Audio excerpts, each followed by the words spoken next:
To stop us coming in this field, we're not at Stonehenge. We're not breaking any laws, we're not at Stonehenge. What's your reaction to what that police officer has asked you to do?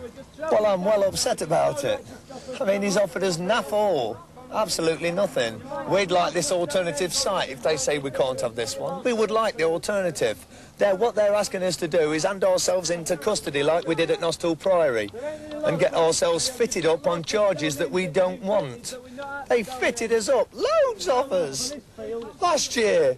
Nobody's done anything about it. Now they're about to start doing it again. And we need help. We're genuine people just like yourselves, and we need help right now. Yeah.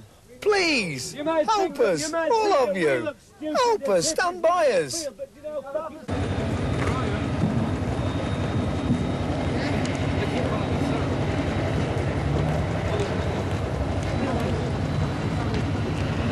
The word actually used was processed, and people had had past experience of what that word means.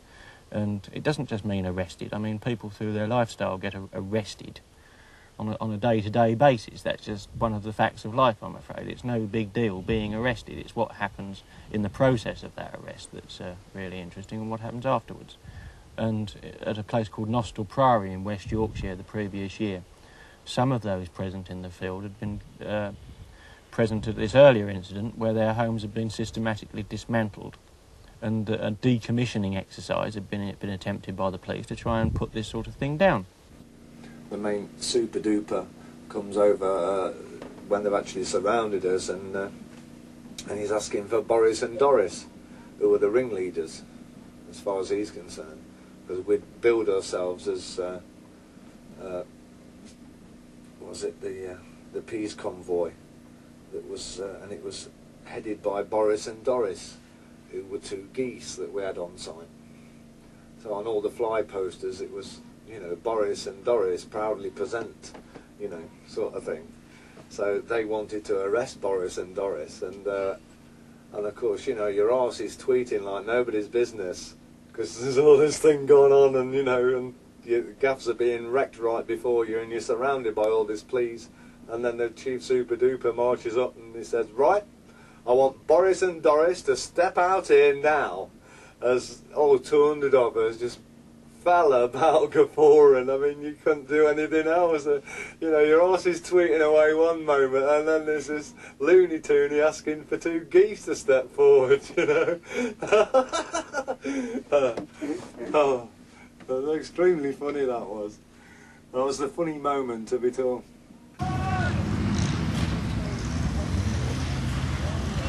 Take a miracle.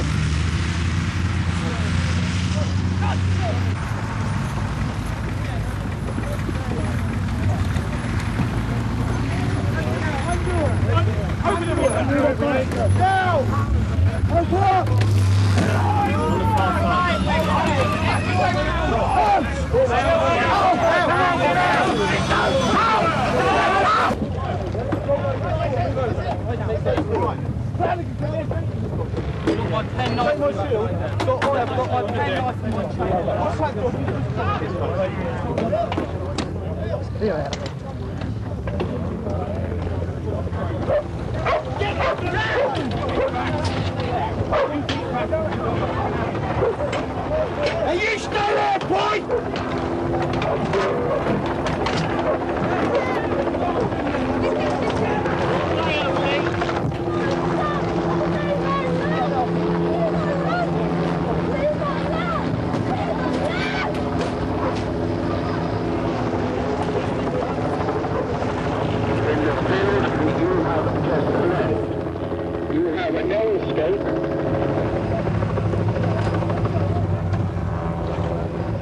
They just started attacking the bus, and they were hitting the window, the driver's window, with an iron spike about 4 foot long or so, half an inch wide. I thought it was a fencing stake to start with, but it wasn't. It was too big for that, more like a crowbar. And eventually it did go through, and the windscreen, which had been caving in, finally broke, and I went back and sort of went like that because of the glass flying over, and the spike came through the window, and it was definitely quite frightening.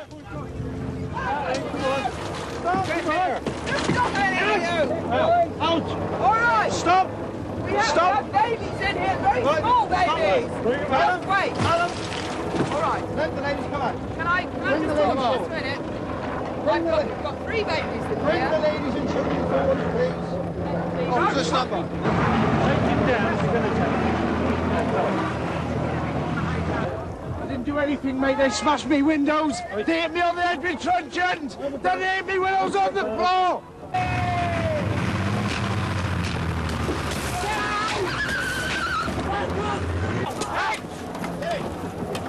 Get out! Open the door then! Come out then! Come out, son! Come out! Just calm down!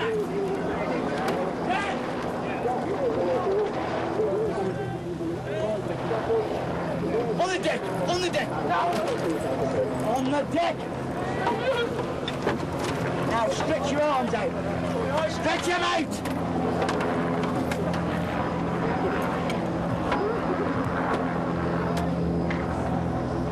Take her away.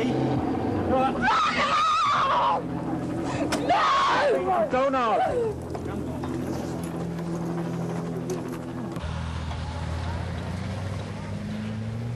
How they did it, I don't know. They ripped these doors open, and then this one single riot bobby leapt in and stood on my bed and shouted at Third Eye Jim to get out. He let Third Eye Jim out. He shouted at Mick to get out, and as Mick got to the side door, this bobby smashed him right between the eyes with this huge riot stick, and of course Mick flew out the door backwards, and then he told me to do likewise, and of course I realised as soon as I moved over to the door he was going to hit me with this stick, which he did. As soon as I got to the door, sure enough, he went to hit me right between the eyes, the same place he hit Mick. And I covered my face like that, and this baton hit me on the elbow, and of course it sent me reeling out the door. And just as they'd got me onto the brow of the hill there, because that's where they was taking this particular lot that was left, these bobbies stopped me and forcibly spun me round and made me look. They said, "See that?" And I looked at my home. And there was smoke coming out the side doors, and they'd gone and set my home on fire, and stopped me and turned me round and made me look at my home, the flames coming and the smoke coming out the sides.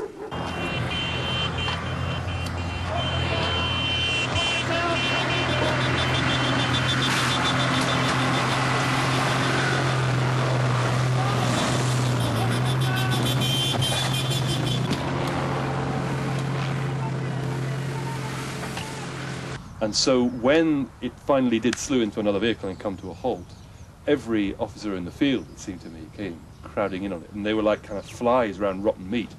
And there was no question of trying to make a lawful arrest or anything else. They just crawled all over that vehicle with truncheons flailing, hitting anybody they could reach. It was extremely violent and very sickening. And it was at that point that my photographer, who was trying to take pictures of it, got arrested. Make sure the driver is well identified.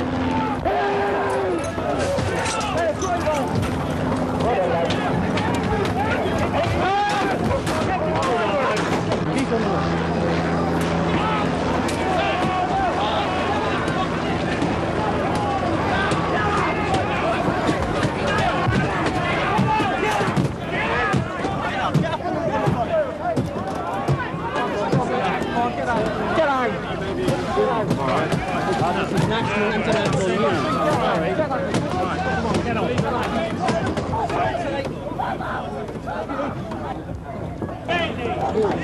Someone help me! Help me!